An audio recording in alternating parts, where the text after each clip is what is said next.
I have been diving deep into business funding and talking to you all about how you can grow your business without it cutting into your personal finances, because that is something that I struggled with. And I want to take you through the steps of doing everything correctly. That way, when it's time to go to the banks, you walk in there with confidence, you know what they're looking for, and you have everything together. And what this comes down to is laying the foundation of your business, just as if you were to build a house. You can't build the walls, the rooms, the roof without the foundation. And in the service-based business, it's easy to just go out into the world, talk to some people and be like, oh yeah, forget the contracts, forget this and that, forget the insurance, and just cash at me some money. And that may work for a little while, but why not just do it right the first time from the get-go so that you come off as professional? And this will also increase your confidence within yourself. And you can pay people to do this. There are services that do offer this if you're one of those people, or you can just do it yourself. I mean, each state charges like $50 to $100. The first thing you're gonna do is go to your Secretary of State website and register as a business, preferably an LLC, because this is going to protect your personal assets and it's going to be a requirement when you go to get funding.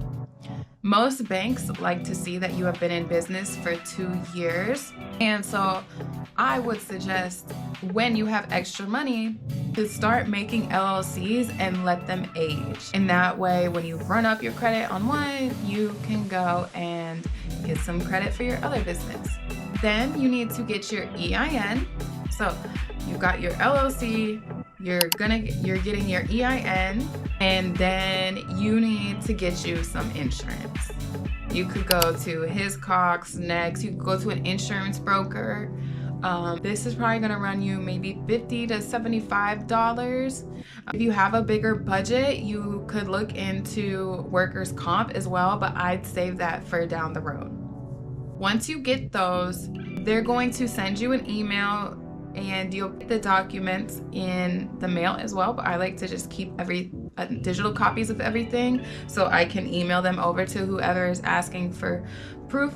You want to go and get an address and not just your home address, because think about this: if an ex-employee or a client has a problem with you, all they have to do is go into the Secretary of State website and look up your address and your information is right there. It's all public record. And the underwriters at the banks are going to be looking into this, and they don't want to see a residential address.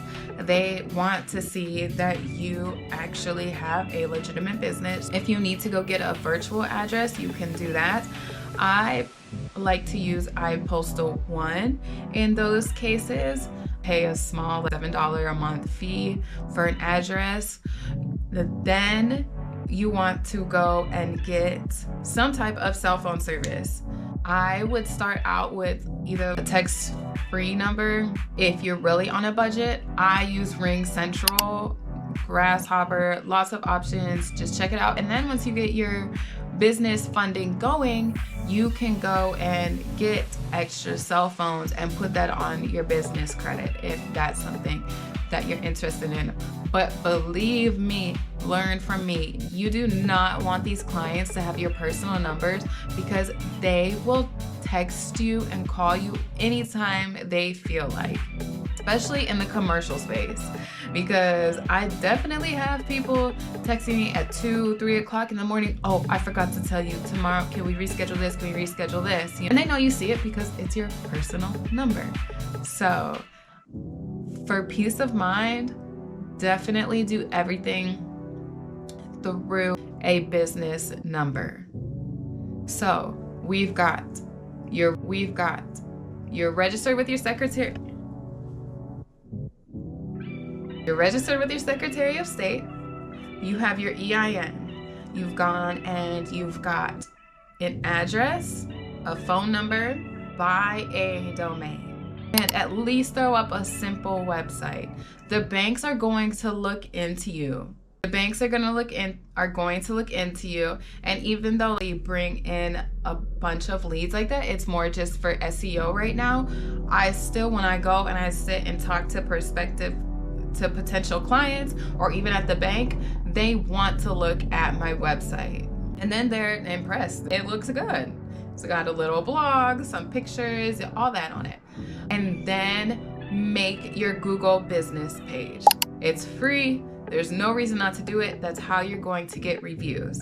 And you need to go and be in all these, there's online business directories. You need to have your name out there. You need to be findable.